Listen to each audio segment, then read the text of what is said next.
All right, we're live. Welcome to Be a Mortgage Pro training. I'm so honored to do this. I was thinking this morning about how lucky are we to be in an industry that does not discriminate. It does not matter how old you are, how long you've been doing this, what degrees you've got, where you're from, who's your daddy, and what did he do.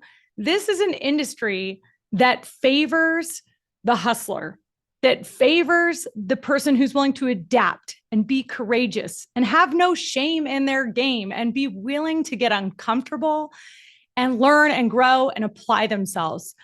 This is an industry where often we don't have good training. We literally just have to learn as we go, from borrower to borrower, from loan to loan. We've got to dig in and we've got to be self-motivated to do that. We've got to seek our own answers. But what I think is so cool about our industry is there's so many people out there who have made it.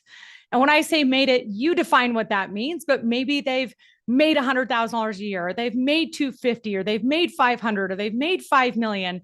They've gone from working 80 hours a week to having a business that can run and allow them to go to Europe for 4 weeks. Or in my case, a branch or a group of branches that allowed me to go live in Spain for 3 years, that allowed me to take my first vacation ever with 7 days of no cell phone service, right? Like, we find people in this industry who have achieved great success, and so many of them are willing to teach us how to do it.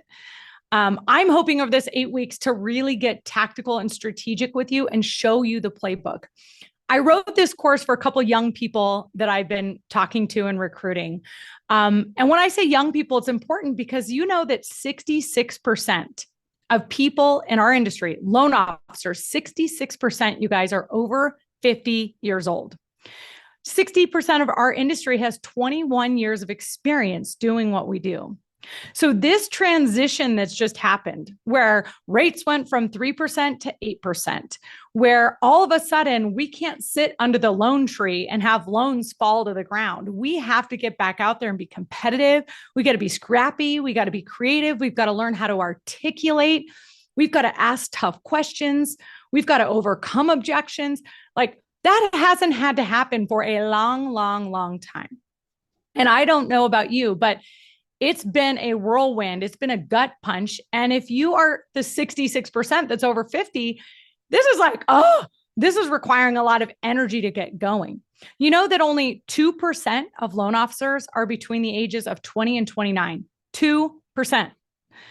And the other 11% are between 30 and 39. So we're talking 13% of our industry is between 20 and 40 years old. So for any of you young people on this call, or young in the business, like, I would have died to have somebody give me a playbook and teach me the stuff I'm going to teach you.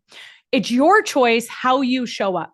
Are you going to have your email going? Are you going to have your chat going? Are you going to have your text messages going? Are you going to take 45 minutes for yourself to really lean in and focus? Because I'm going to ask you to work and work right away. Because me just telling you philosophical things that work for me and others that I coach is not the same as you digging into your own heart, digging into your gut. Because guess what? You know what you need to do. You know what you need to do. The question is, what is the block and why aren't you doing it? And oftentimes it's a tiny shift. It's a commitment. It is saying, I'm going to be all in. Whatever the hell Shayla is going to tell me to do for 8 weeks, I'm going to just do it. I'm going to surrender. I'm going to trust. Even if it feels so awkward or doesn't make sense, I'm going to surrender. The reason I'm asking you to do this is because I made this choice for myself in 2011. I'd been in the industry for 7 years at that point, you guys. I had made good money. I'd made like $300,000 a year in my 20s. But I knew I was doing it the wrong way, because success to me did not just mean a W-2. Yeah, initially I needed the W-2. I was really broke. Okay. When I started, I had $1,000 to my name. Nick knows, because I moved home with a Hyundai and had everything piled in the Hyundai that I owned. And I was still able to see out of all the windows. So I needed to make money. That was my first barrier of success. But once I did, it was like, listen, being stressed all the time, constantly being on my phone and on my computer and working 12, 18-hour days, not being present on a vacation or a powder day, that is not what success looks like. For me, success has been three things: my life mission, be madly in love, make an impact, and travel the world. Those are my three things.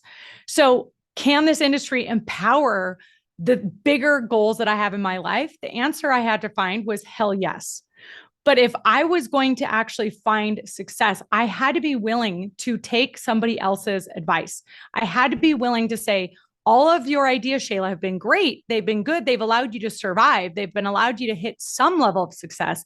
But in order to notch up, in order to really be a pro and to have a business, not just a job, but a business, I've got to be willing to surrender and do things that maybe don't make sense to me because I've never done them before. So I'm asking you for that commitment. Throw in the chat. Are you all in? Are you going to be committed? Are you going to be distraction free? Are you wanting to level up your game? Like, what is your mindset? Sounds like you're all in. I think a lot of you know me by now if you've been on my social and everything else. Like, I'm pretty in your face. We all need that.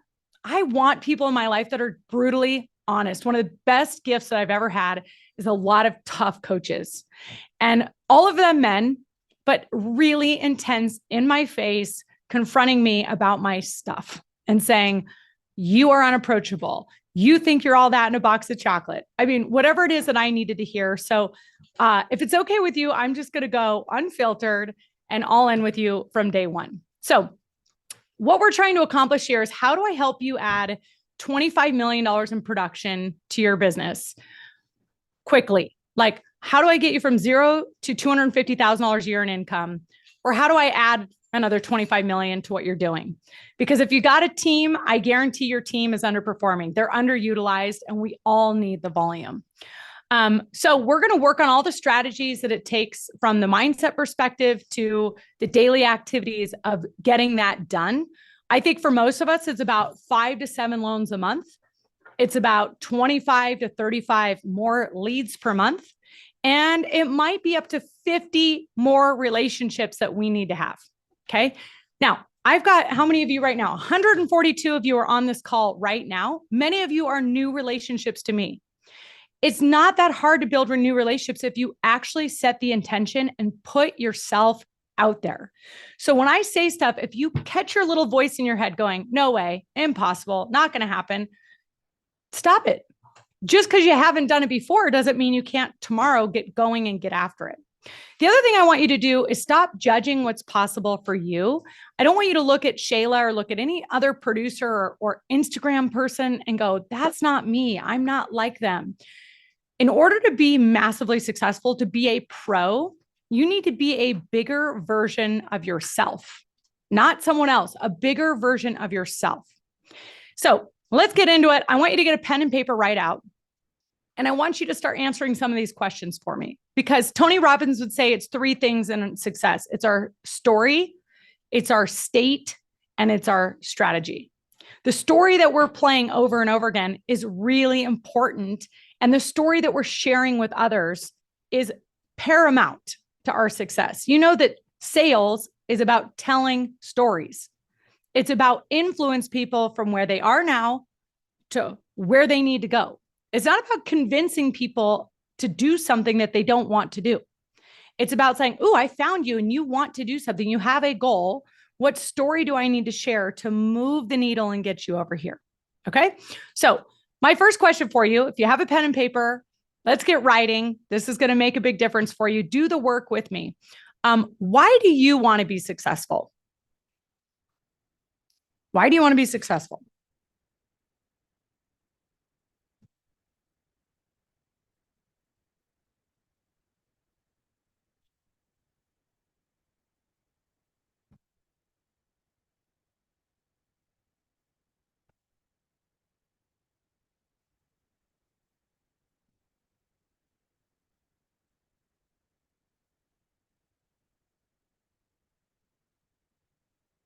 Let me tell you a couple of things that I wrote, and I'm going to try to write with you guys so I give you enough time. I want to be successful because I want freedom. I want to own my time. I want to own my options. I want to travel the world. I want to make an impact. So I want freedom. Um, I want a lakefront.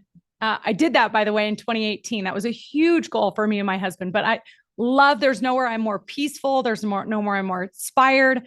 I wanted to have that thing. I want to eat healthy food. I want to shop at Whole Foods and Trader Joe's. It feels damn good to be successful. To me, winning is more fun than fun is fun. That's why I like being successful. I like to win. I think that was it. There's some other chicken scratch. So you've got to tell yourself why you want to be successful. I know people say, know your why. Yeah, I don't care whether it's positive or negative. Yeah, I have that chip on my shoulder. I wanted to prove that I could do this on my own. When I moved home at 23, there was people that said, "Oh, you going to go work for your daddy? Is your daddy going to take care of you?" It's like, no, fuck no. I'm going to build my own success. I'm going to stand on my own 2 feet. I'm going to prove that I am capable. By the way, write this down. Confidence. I believe confidence comes from one of two things, and you better find one of them quickly. It's either that you feel you're lovable or you feel you are capable, competent, capable, able. Write in the chat really quick. I want to know from you guys, what do you feel when you have your confidence? You're in this job, you chose a commission only job. I'm assuming you think like, I'm confident, I can do something, I'm taking a risk on me. Why do you believe you're confident? Do you think it comes from your lovability or your capability? Oh, I love you guys. So many of you said both. Many of you are saying capable, lovable. Oh, this is really good. 50-50. All right. So then if you believe you're capable and lovable, then why aren't you at the level of success you want to be at? You cannot say the market. You cannot say external factors. It's always internal. It's a choice. Okay, so now we have fear. So we're confident, we believe we're capable and lovable, but then we have fear. Isn't it totally screwed up? Okay, so your story. You need to write a story about why you're capable. Okay, so write down right now, what are your strengths? Why are you capable? First of all, from a client's perspective, why should a client work with you? I want you to realize when you sit down with a client, if you don't believe that you are the best choice for them, that you will have their back, that you will fight for them, that you will exhaust all options, that you will be honest for them, that you will like care about them intently. If you don't feel like you are the best choice for that client, you're wasting your time. Okay. So many of you right now go, oh, but they could get something cheaper. No shit. I could be wearing a cheaper shirt. We all could get something cheaper. But is that really what a client needs? Or are they hiring a loan officer? Are they hiring a person to walk the path with them, to consult them, to advise them, to help them to clear the path? What are they really doing? You guys, we've gotten so far away from like the point. To be a professional, you need to be a valuable, hireable, referable professional. So why are you the best for the job? What are your strengths for a client?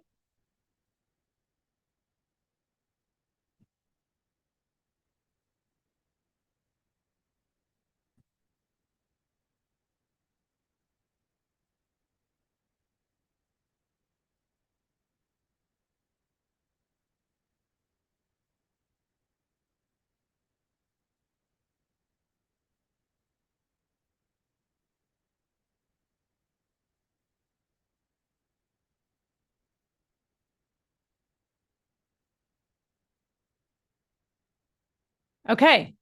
So I put that I'm disciplined. I do what I say I'm going to do. I won't stop at obstacles. I'm creative, smart. I've closed thousands of loans. So I've got a lot of experience figuring things out and solving problems. I've got strong relationships with my operations partners. Now, is that the exact same strength as when I started and I've closed 0 loans? Or after my second year and I've closed 25 loans? No. But you know where your strengths come from? Your character.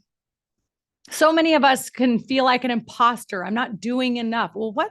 That's stupid. Honestly, we choose people because we like them. And why do we like them? It's because of their character. It's how you choose to show up for somebody. How are you going to serve them? And you've got to do it in your own way. I will tell you guys, I'm not very nurturing. I'm not somebody that like coddles and strokes and loves and is like empathy is kind of low for me.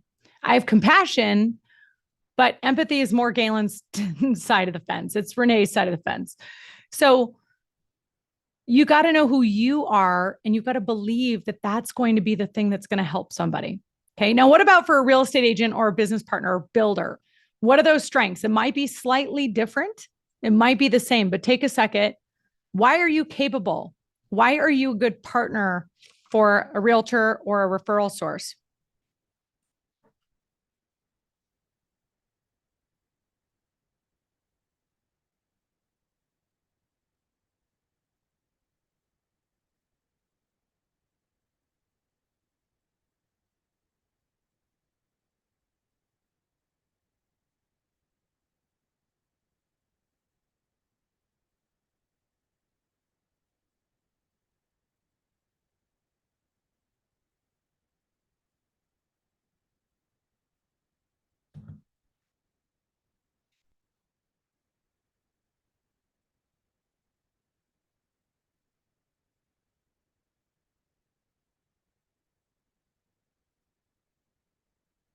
All right, take a second and give me some of your strengths. Thank you, Josh and Danielle, for putting them in there. Industry knowledge, empathy, experience, my ability to listen.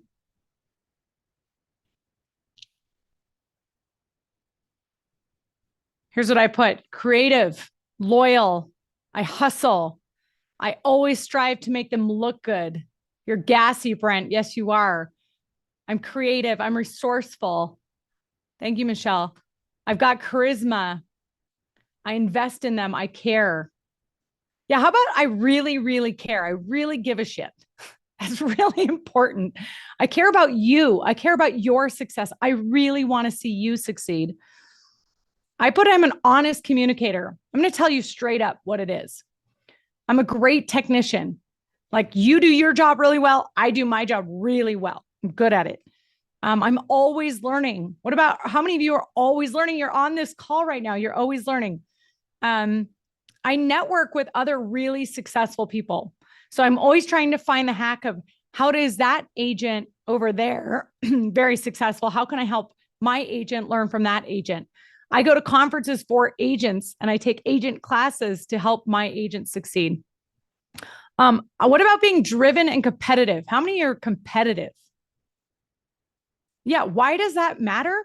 You guys know that every lead that generated online is generally in the hands of 9 realtors at the exact same time. Every lead, it goes to 9 people. So does it matter if that realtor strongly refers you and you're competitive and you are loyal and you are hustling and you always have their back and you'll do whatever it takes to help that realtor succeed? Do you think that's valuable? See, so many of you guys have gotten so twisted on, yeah, but they want to work with a broker because they have the lowest rate. Are you fucking kidding? No, they want to work with a pro. They want to work with somebody who's competent and confident and says, this is how I'm going to help you win. I want to help you win. I like you. I like what you stand for. I want to help you win. I hope what you hear from me that you need to bring out of yourself is that intensity a little bit. Whatever that level of intensity is that you have, your passion, pour it out. I was coaching my sister a couple of weeks ago, and she's worked with me for 6 or 7 years, now been her own loan officer, producing in her own name for 1 year. And she made President's Club, and it was really cool because you didn't know she was going to make it. We were crying, whatever. And I said, Katie, I remember the turning point for you this year. Do you? And she said, no. And I said, I know. It's when a builder partner of yours that you've had for years was not referring you. And you got so pissed off, you got to tears. And you went and you told them, you like laid your heart on the line and said, I want it and I want it bad. Are you doing that? People have got to feel that. If you feel capable and confident, guys, Let people know it. This is what we're going to be talking so much about is articulation. Because I could sit here on this 8 weeks and say, call more people and see more people. Should you do that? Yes. Why? Because the market is down 40, 50%. So you got to see and talk to more people. But it's really, how are you showing up? What are you saying? Because if you just see more people and it's meh, you're not going to move the needle. It's going to be frustrating. I'm just loving these chats. It's so fun that I can't even keep up. All right. And then what are your goals and dreams? Just write those down really quick. What are your goals and dreams?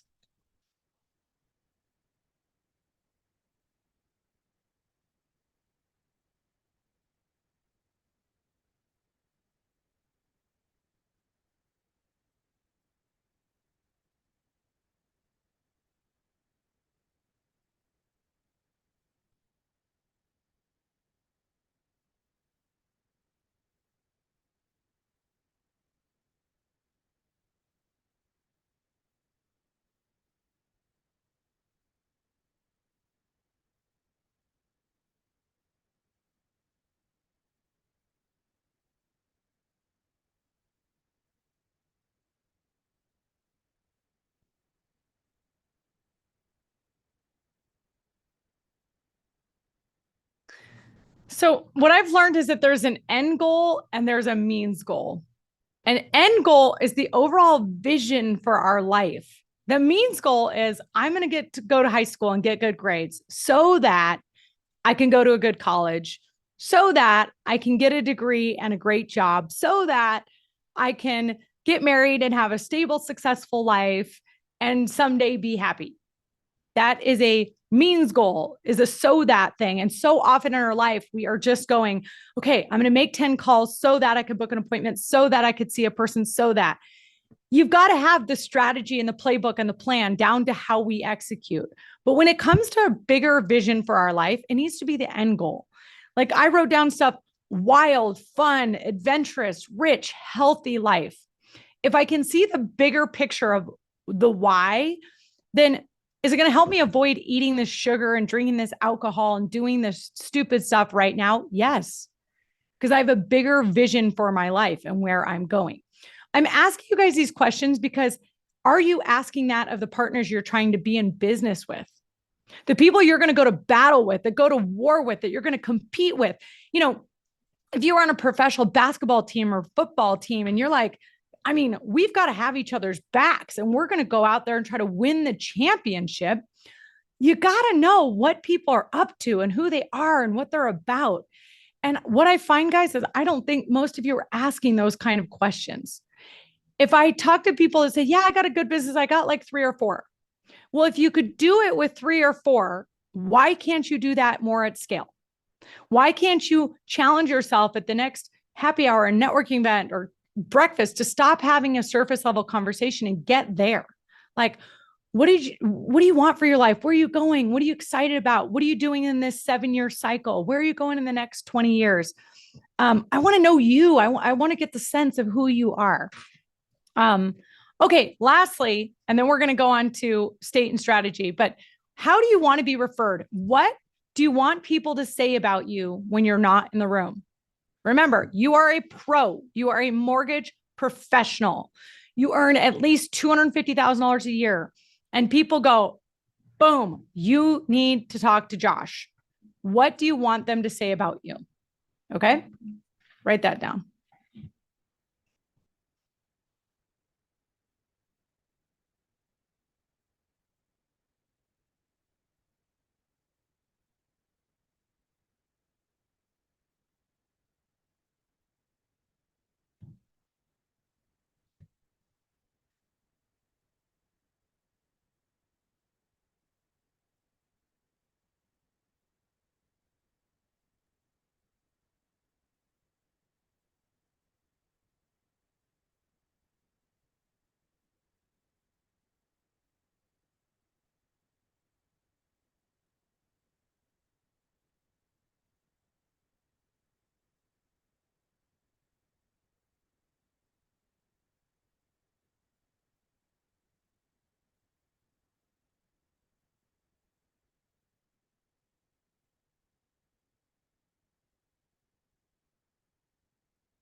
I'm having a field day with this one over here.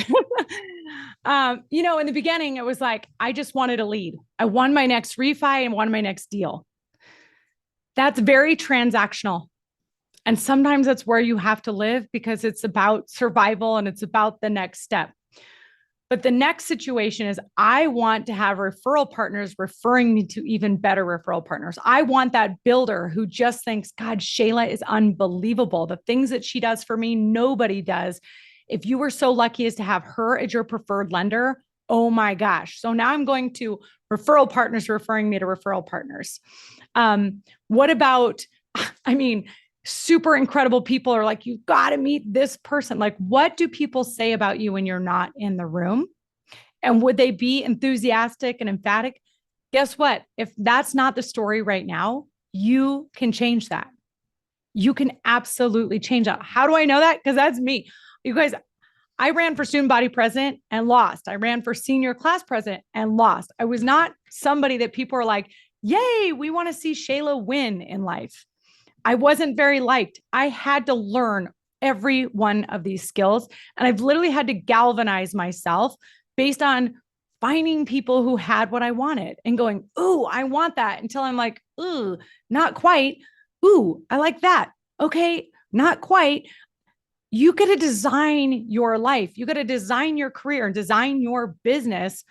And you can step into whatever identity you want to step into. And that's going to lead us to the next one. But for me, I put, now I want you guys to refer me loan officers that want to work for me. Like, I want you to go, oh my gosh, Shayla, this guy's got a branch down in El Paso and he would be freaking phenomenal if he had your leadership and coaching and masterminding and was surrounded by the people you're surrounded by. That's who I want to be. I want to be seen as that person that people want to put their career in place with. So I put committed, loving, holds me to a high standard, generous and always teaching and innovating. She gets stuff done. She's dynamic, smart, fun, surrounded by the raddest people, and a great connector.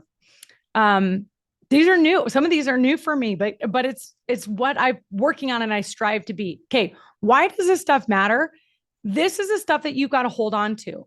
This is the stuff that goes every day, that puts your shoulders back, that keeps your head high, that says, this is my story. This is what I'm doing. Okay. Your state then is actually how you show up. Okay. When you wake up in the morning, we all have a baseline. Some of us start with a pretty high baseline. Like, we wake up in the morning and we're pretty happy. Some people wake up with a little lower baseline and they've got to work really hard to get going. And some people are just super inconsistent. Who knows why, who knows how, and it doesn't really matter. The truth is you get to work with you. Stop comparing yourself to somebody else's baseline. But how do you get yourself in peak state? How do you get yourself able and ready to perform? Because being a pro is being able to show up on the field every single day. That's it. Like the pro football players and soccer players, like they just found a way to get their head right and show up every day. Now, did they have the best practice every day or the best game? Hell no. Tons of failures, tons of bad things happen, tons of stinking thinking and like self-sabotage and all the stuff. But they showed up more with a determined attitude and a willingness to learn and evolve and adapt and use their God-given talents to grow them and exploit them as much as they could to get to pro status.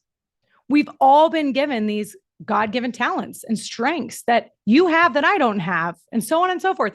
But are you going to get yourself in performance state every single day? Okay. So how do you, here's a question for you, demonstrate that you are optimistic and enthusiastic? How do you show your enthusiasm? I'd love to call every one of your voicemails, by the way, and just listen to your voicemail.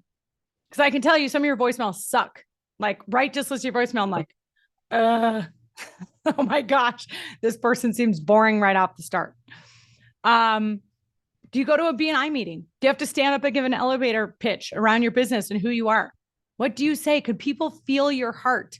Do you show them how bad you want it, how much you love what you do, how determined you are to help someone succeed?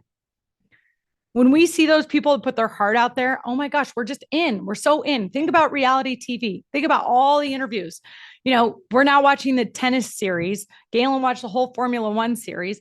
And it's those people that lay their heart out that you're like, I love this person. I want to see them win. Do people want to see you win? Because you're living out loud. You're going for it. Okay. So we're in sales and we need energy. And you've got to be optimistic and have energy. It's attractive. Positivity is attractive. So I know this is basic, but you got to ask yourself, am I getting into peak state and getting optimistic and positive, enthusiastic? I'm so excited. Some of you are burnt. Well, either burn all the way out and get out or change your attitude, but don't stay in that state of being burnt. When your phone rings, get fucking excited. Every lead is the opportunity for your next $2, $3, $5, $10,000 commission, whatever it looks like. Like, this is an opportunity. It's not a burden. It's an opportunity. Everything is an opportunity. All right. How do you demonstrate compassion and understanding? How's that going for us? Are we really good listeners? Are we able to see ourselves and everyone else? I just started this awesome workshop on shadow work. And this is way down the line if you haven't been doing all kinds of work. But for those of you who are like, oh, I'm there, Shayla, like, send me a private message. I will send you this workshop from my former coach. And the shadow work workshop is talking about if something pisses you off about something or drives you crazy, it's probably a quality that we have in ourselves. Like if somebody is being lazy and we're like, it just drives me nuts, they're being lazy. Well, we probably are lazy ourselves, right? How do we look at everybody and go, yeah, I can be greedy. I can be lazy. I can be a bitch. I can be mean. I see myself in you and I have compassion. However, I'm going to hold the bar higher. If I'm around anybody, I'm going to notice where they're at on a scale of 1 to 10 in terms of well-being, energy, enthusiasm. And if they're at a 4, I'm coming in at a 6. Okay. If you've got clients and they're talking a little slower, they're walking a little slower, you've got to slow it down, but you can't fall to people's level. So many of you go into your realtor meetings and business partner meetings and you just want to be liked. So somebody's bitching or moaning and we just jump in the pond with them thinking that, oh, if we're like them, we make them feel comfortable, they're like us. You're not here to be liked. You're here to be valuable.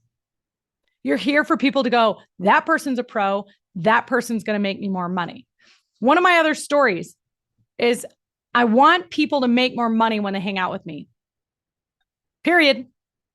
Just how I am. I hosted 10 women at my house for a retreat weekend before last. And I'm sorry, but I start talking like, ooh, well, how could you do this? Or how could you maximize this? Or how could you make more money, but do it in way less effort? It's the story of mine. It's something I care about. So it's the same thing that goes with realtors. If my intent is there, do you think they can feel it? So this is not about faking it. You literally have to tune in your story and your state so that you have genuine enthusiasm and you have genuine compassion for people. If you think like, yeah, I fake it pretty good, bullshit. And you know what? Your results show it. Because this is a market where all of our results are very clear that everything that we're faking we can't get away with it. You can't get away with shortcuts at all. Okay. And how do you stand out? How do you be memorable? How do you be different? Like truly give a shit, truly care, truly listen to people. And I promise you the compounding effect of that will make you a professional and it will pay off. All right. How are you demonstrating your reliability and your availability? How do you demonstrate that? I'm going into state again, right? So your story, you have a story about here's my availability. Here's how reliable I am. Here's what I'm willing to do to commit to you. Here's what I'm building. Here's the kind of partnerships that I want. And by the way, as we go through these 8 weeks, I'm going to give you exact scripts of what I say. Okay. What I'm trying to do today is really set the table, because if we don't get these building blocks right, then it's a mess. Okay. And then the last thing I'll say here is, how do you plan to be attractive and desirable as a business partner? How are you going to be trusted? Is it because of how you communicate? Is it because of your follow through? Is it because of, um, you know, I don't know, that you tell people you're not the right fit for them, that you don't have any fear of loss, that you're going to straight up tell people if it's a right option for them to go somewhere else or be with someone else. And then the last thing about your state, we can't say you have to have optimal energy and be able to step on the field if we're not nourishing ourselves.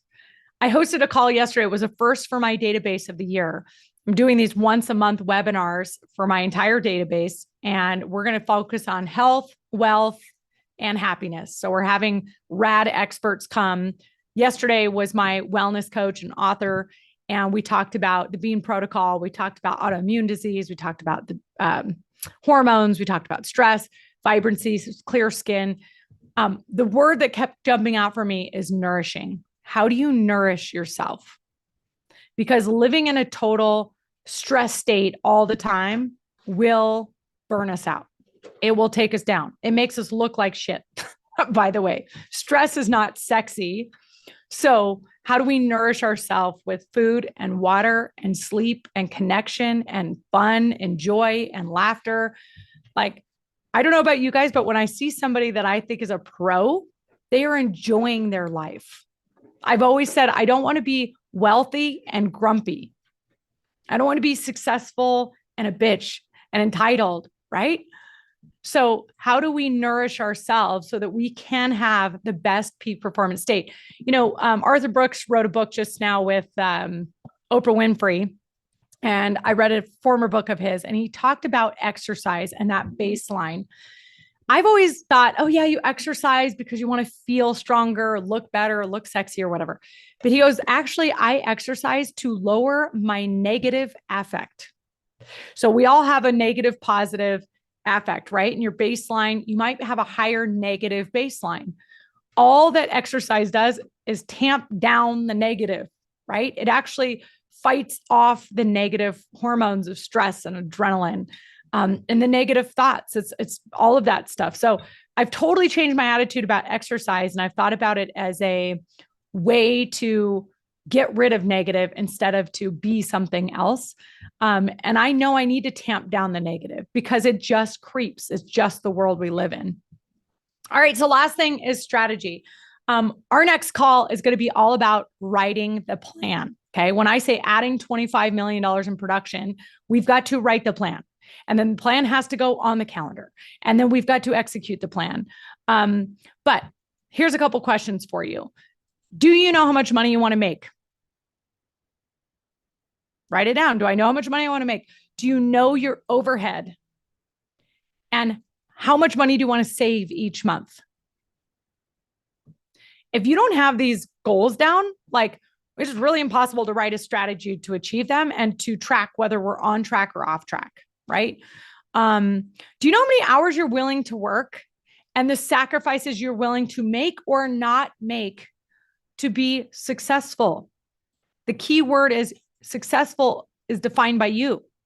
What do you define success as right now? I will tell you, I've been burning the candle hard lately, and I can see it. Bedtime is impossible with my kids. They don't want to brush their teeth. They don't want to go to bed. It's a fight. And Galen's saying over here, time, they need time. They need a mommy date. They need more play. And I'm going, you're right. You're right. You're right. You're right. So this morning I had to come back and go, okay, get my calendar a little tighter, do the fundamentals, and it works out. But what are you trying to produce? See, so many of us are tied to this whole notion we've got to be productive all the time. The key question is, what are you trying to produce? And if you know your numbers, your income, what you want your house to feel like, what you want your body and well-being to feel like, if you've got this vision of this is what I'm doing, then you start veering, and hopefully you have the bumpers in place and you bump in and you make little corrections along the way. And pretty much you stay down the middle. You stay in the groove. You stay on fire. Because the other two ways is I'm running way over here in fear mode. I've got scarcity. I'm overdoing it. I'm doing double days. I'm doing 75 hard. I'm calling 100 people a day. It's and it's overdoing it, and people can feel it, and it feels yucky. Or we're way over here and we're self-protecting ourselves. Bro, I don't want to work more than 25 hours. I need my time to do this and that. I'm not going to go to networking events. Like that stuff, I don't vibe with it. Like, however it comes out, or it's a hell no, it's a firm, it's whatever. The goal is to get down the middle. It's to be in the groove and to be on fire. So you got to know exactly what it is you are trying to produce. The hours are important. Do you have a start time and an end time?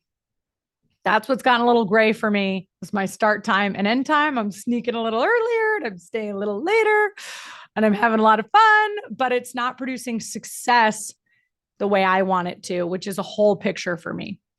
And then do we know our minimum standard of activity? Okay. What is the minimum standard of activity that you're going to hold yourself to accomplish your goals? And then what is the plan and deal? So that is what we are going to be up to. My goal for today was hopefully to set the tone for what it means to be a professional in our industry and for you to latch on to that goal and saying, you know what, if I'm gonna freaking do this, I'm gonna be great. I'm going to extract every God-given talent I have. I'm going to put it all on the line and I'm going to go for it. And it might take me a year or 2 or 3 or 4 to become a pro, to hone my skills, to hone my behavior, to hone my presentation, to hone the whole part of it. But I am committed. So I want you to respond in the chat. I am committed if you feel committed to the plan. And I'd love to know a takeaway. What's a key takeaway from today? Look at your notes, circle it. What is a takeaway? You guys are awesome. Thank you for writing that. You didn't have to, but I'm telling you, just telling yourself that stuff, I am committed. It makes a lot of difference. All right. So what are the key takeaways here? How can I be on fire? Thank you. Get back to what gets me in a peak state. Yes, Ray. Make a plan. Thank you, Jason. Show up with intention and energy. Yes. Yeah. If you're not going to burn out all the way, then be all in. Yeah. Right. They're like, just be all in. This is so amazing, exciting. Thank you, Katie. Yeah. Well, let's see another takeaway here. Really hone in on why I'm the best choice. Yes, don't go to a realtor coffee unless you believe like they would be lucky to work with me. Like if I don't do a good job articulating, I feel bad for them because I know I can help them succeed. I know that I'm a good person for them. You've got to believe that. You get to work with you. Stop comparing yourself. Yes, absolutely. I need to be valued. I like what you talked about as a turning point. Guardrails. You need to have guardrails in place. Yes, absolutely.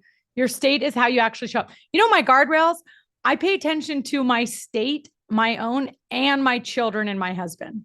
When our state is relatively in those guardrails, then I feel like, okay, we're on plan. We're in the group.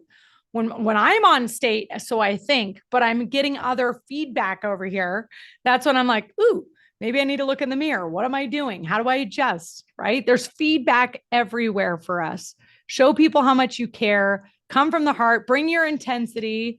I need to answer all of these questions. Yes. And self-reflect. Very good.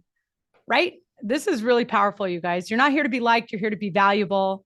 Plan an end goal. Why you're a good partner. Peak state. Thank you all for being here. We are done for session 1.